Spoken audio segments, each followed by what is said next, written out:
Hello बच्चों, आज के वीडियो में आपका स्वागत है। आज हम कक्षा 7 से एक अच्छा चैप्टर लिए हैं। आज हम शुरुआत ही किए हैं। ये पहला चैप्टर है गणित का, जिसका नाम है पूर्णांक की समझ। पूर्णांक की समझ ये कक्षा 7 से लिए हैं। बिहार बोर्ड कक्षा 7 का कक्षा 7 के मैथ का ये सिलेबस है। इसमें पहला चैप्टर का नाम है पूर्णांक की समझ। तो पूर्णांक की समझ चैप्टर को समझने से पहले हमें कुछ बेसिक जानकारी समझना पड़ेगा, जो हम आपको बता रहे हैं। तो समझिए, पहला समझेंगे संख्या के बारे में। कुछ संख्या है, जैसे पहला है प्राकृत संख्या। प्राकृत संख्या को समझिए दोस्तों। गिनती की संख्या को हम क्या बोलते हैं? प्राकृत संख्या।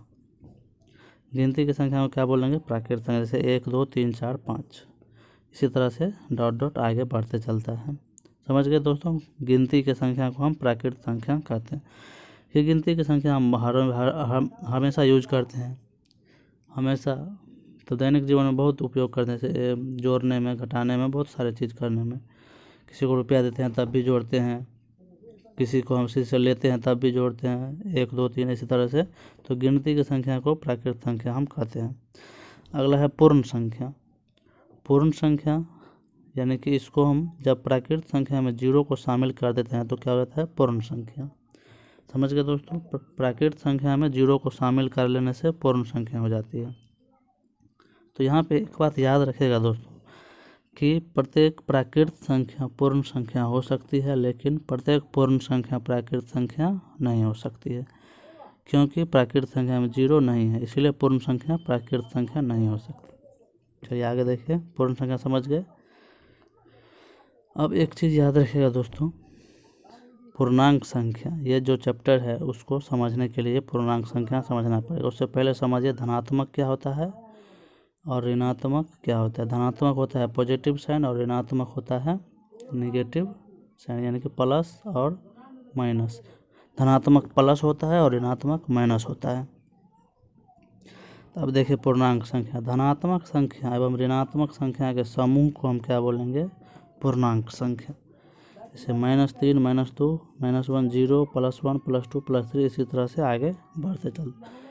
ये एक तरह से मान लीजिए संख्या रेखा है। संख्या रेखा पर ये बैठाया गया है। समझ गए? संख्या रेखा के दाईं ओर प्लस होता है, पॉजिटिव होता है, यानी कि बढ़ता है, बढ़ते क्रम में होता है।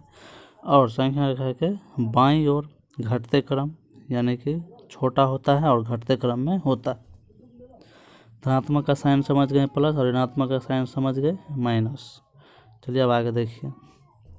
ये आपको समझने के लिए दिए हैं कि किसी भी चीज़ से हम ऊपर जाते हैं तो प्लस का साइन होता है, और नीचे आते हैं तो माइनस का साइन होता है। ये कोई कुआं है, इसमें हम अगर नीचे की तरफ जा रहे हैं तो प्लस माइनस होगा, और ऊपर की तरफ जा रहे हैं तो प्लस होगा। अब ये डिग्री सेल्सियस में भी देखिए, जब टेम्परेचर बढ़ता है तो प्लस में और घटता है तो माइनस में। समझ गए? अब आगे देखिए। ये हम बताए हुए हैं दोस्तों। चलिए देखिए, अब ये क्या है? पूर्णांक संख्या है, यानी कि धनात्मक संख्या एवं ऋणात्मक संख्या के समूह को हम क्या बोलेंगे? पूर्णांक संख्या। चलिए देखिए, इसको हम फिर से समझा देते हैं आपको।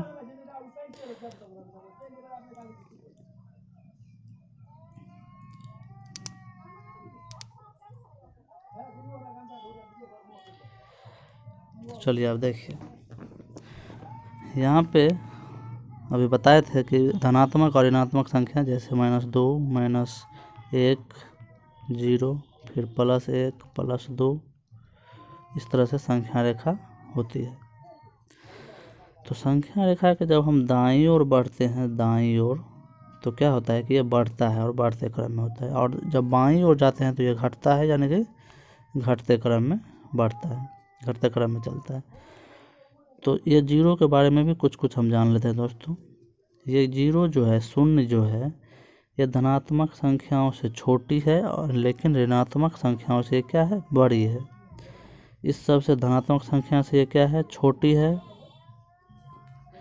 और ऋणात्मक संख्याओं से बड़ी है। समझ गए दोस्तों? ये 0 का मान हुआ। 0 ना तो धनात्मक है और ना ही ऋणात्मक है, समझ गए। ये 0 जो है धनात्मक संख्या से बड़ी और ऋणात्मक संख्या से छोटी होती है। तो अब आगे देखिए दोस्तों, यहाँ पर अब एक चीज़ समझेंगे कि छोटा और बड़ा, तो इसमें जो है हम आपको बता रहे हैं,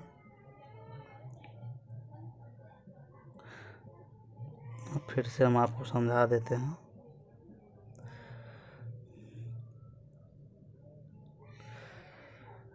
तो देखिए दोस्तों, धनात्मक संख्या में क्या होता है कि अगर मान लीजिए a जो है बड़ा है b से, तो यही ऋणात्मक संख्या में क्या हो जाएगा, -a जो है ये छोटा हो जाएगा -b से।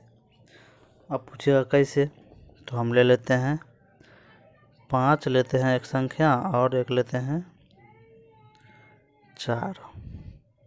तो चलिए देखिए, ये तो इसमें क्या है, बड़ा है 5 बड़ा है 4 से, लेकिन -5 रहेगा अगर और -4 रहेगा, तो इसमें क्या हो जाएगा, -4 बड़ा हो जाएगा, क्योंकि -5 से कम ऋण है -4 पर। ये जो ऋण है ये क्या है, इस पर ज़्यादा है और इस पर क्या है, कम है। तो इसीलिए ऋणात्मक संख्या में जो है छोटा संख्या बड़ा होता है और बड़ा जो है छोटा होता है। समझ गए। अब आगे देखिए दोस्तों, अब समझेंगे हम योज्य प्रतिलोम के बारे में। योज्य प्रतिलोम के बारे में समझिए दोस्तों।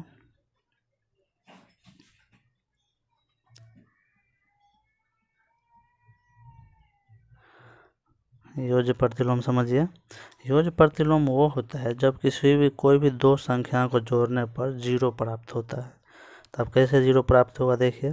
मान लीजिए हम यहाँ पे 8 ले लिए और प्लस यहाँ पर -8 है। योज्य प्रतिलोम तो पहले समझिए, एक चीज़ पहले आप योज्य प्रतिलोम समझ लीजिए कि +8 का योज्य प्रतिलोम क्या हो जाएगा, -8। किसी भी संख्या का उल्टा वो उसका क्या हो जाएगा, योज्य प्रतिलोम। अगर मान लीजिए मैं -2 का उल्टा क्या हो जाएगा, +2, ये उसका योज्य प्रतिलोम हो गया।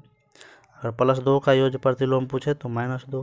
किसी भी संख्या का अगर -9 रहे तो इसका योज्य प्रतिलोम +9, +9 का पूछे तो -9।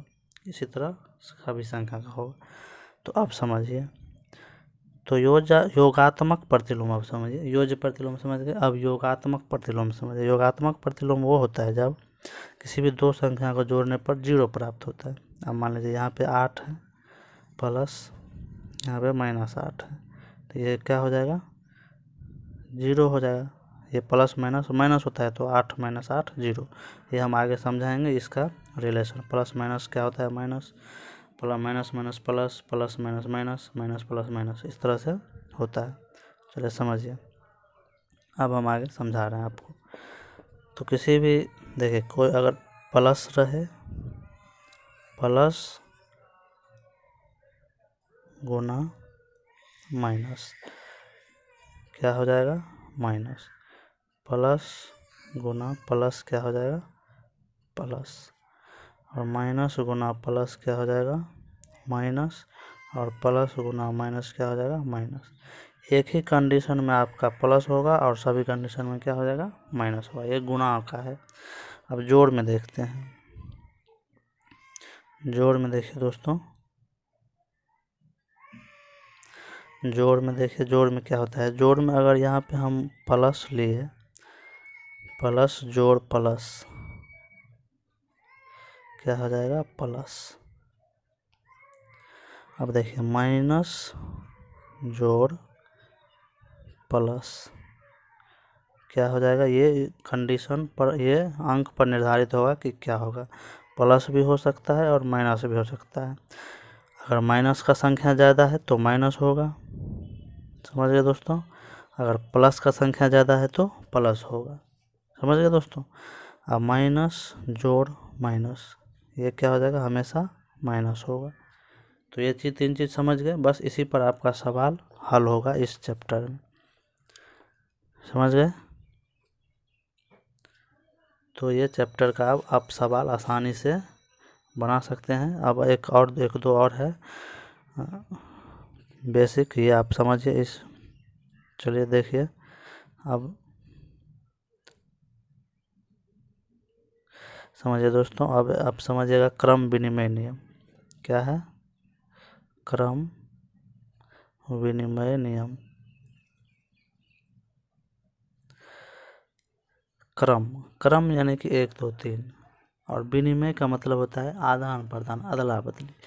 अब मान लीजिए a प्लस b है तो बराबर क्या हो जाएगा b प्लस a, यानी a के b की जगह पर कोई भी संख्या आप ले सकते हैं। जैसे मान लीजिए अगर हम 2 प्लस 4 लिए तो ये क्या हो जाएगा, 4 की जगह पर ये 4 यहाँ पे आ जाएगा, 2 यहाँ पे आ जाएगा, यानी कि 6 बराबर 6। तो यही हो गया हमारा क्रम विनिमय नियम। समझ गए दोस्तों, a प्लस बी बराबर b प्लस a। चलिए अब ये माइनस में जो है इसका क्या होता है, क्रम विनिमय नियम में क्या होता है, अगर माइनस में हम जब लेते हैं तब देखिए क्या होता है। तो माइनस का देखिए, अगर -5 प्लस -3 बराबर क्या हो जाएगा, -3 प्लस -5। समझ गए दोस्तों, यानी कि -8 बराबर -8। ये हो गया क्रम विनिमय नियम।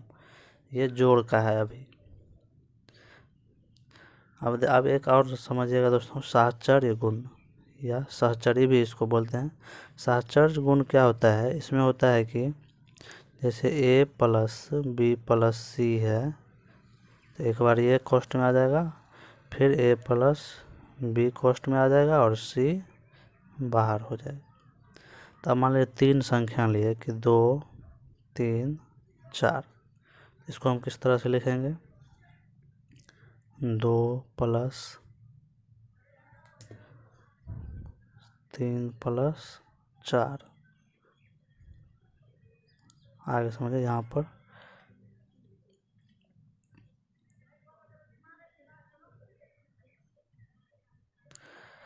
समझिए दोस्तों आगे।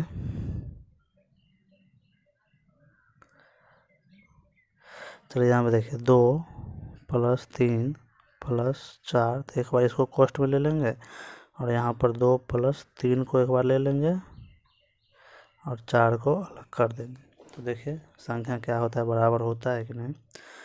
तो 2 और 4 3 7 और 2 9 हुआ, इधर भी 3 2 5 और 4 9 हो गया, यानी कि ये जोड़ इसका पालन करती है, साहचर्य गुण का। क्रम विनिमय नियम का भी गुण का पालन करता है जोड़, और साहचर्य नियम का भी पालन करता है जोड़। ये माइनस में भी आप दिखा सकते हैं, माइनस में देख लीजिए। माइनस में देखिए, अगर -5 प्लस -3 प्लस -2, एक बार ये क्या हो जाएगा, कॉस्ट में आ जाएगा। और एक बार देखिए -5 प्लस -3, ये कॉस्ट में आ जाएगा और ये -2 क्या हो जाएगा, अलग हो जाएगा। तो यहाँ पे भी -3 -2 कितना हो जाएगा, -5 और -5 -10, और इधर भी -5 और -3 का -8 और -2 -10 हो जाएगा। तो -10 -10 बराबर हो जाएगा। समझ गए। चलिए अब आप अपना चैप्टर आसानी से बना सकते हैं। समझ गए दोस्तों।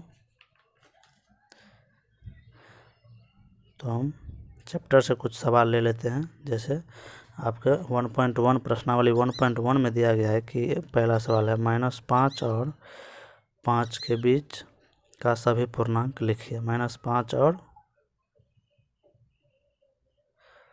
5 प्लस 5 के बीच के सभी पूर्णांक को लिखना है।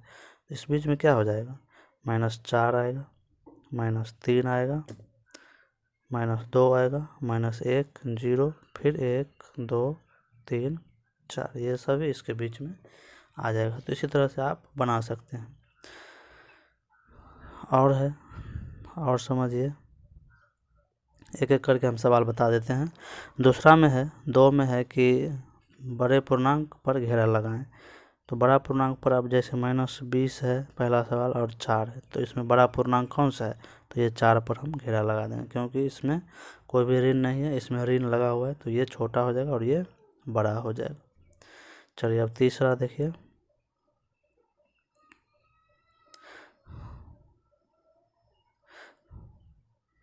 चलिए अब 3 में देखिए, तीसरा सवाल है कि रिक्त स्थानों को उचित, यानी कि ये बड़ा, ये छोटा और ये बराबर से भरना है। तो पहला सवाल है -6 बॉक्स है बीच में और -8, इस दोनों में क्या साइन हम भरेंगे? तो ये साइन हम भर देंगे। -6 क्या है? -8 से बड़ा है। समझ गए दोस्तों? चलिए अब अगला सवाल 4 में दिया गया है कि नीचे दिए गए पूर्णांक को बढ़ते क्रम और घटते क्रम के बारे में दोस्तों बता देते हैं। हम बताए हैं कि संख्या रेखा पर जो है, संख्या रेखा पर क्या था कि दाईं तरफ बढ़ते थे तो क्या होता था, तो संख्या रेखा के दाईं तरफ बढ़ते क्रम और बाईं तरफ घटते क्रम। एक सवाल हम लेकर के आपको बता देते हैं। यहाँ पे जैसे -8 है, 12 है, -5 है, 15 है, 20 है और -2 है। तो इसको हमें बढ़ते क्रम में लिखना है। तो बढ़ते क्रम में सबसे पहले क्या करते हैं, सबसे छोटा संख्या लिखते हैं। तो सबसे छोटा इसमें हमको क्या लग रहा है, -8 लग रहा है। फिर उससे बड़ा -5, फिर उससे बड़ा -2, फिर उससे बड़ा जो है 12, फिर उससे बड़ा 15, फिर उससे बड़ा 20। ये क्या हो जाएगा, इसका बढ़ते क्रम। देख लीजिए, ये अगर मान लीजिए यहाँ पे संख्या रेखा है, तो संख्या रेखा के दाएं तरफ बढ़ते और बाएं तरफ क्या है, घटते क्रम, यानी कि इस तरफ बढ़ रहा है। समझ गए दोस्तों, बढ़ते क्रम। और अगला पूर्णांक लिखने के लिए बोलेगा तो -8 का अगला पूर्णांक -9, 12 का अगला पूर्णांक 13, पिछला भी कहेगा, तो इस तरह से आप लिख सकते हैं। समझ गए दोस्तों? तो चलिए आज के वीडियो में बस इतना ही। आगे का वीडियो हम बनाएंगे। अगर वीडियो अच्छा लगे तो लाइक, कमेंट और सब्सक्राइब ज़रूर करें। धन्यवाद।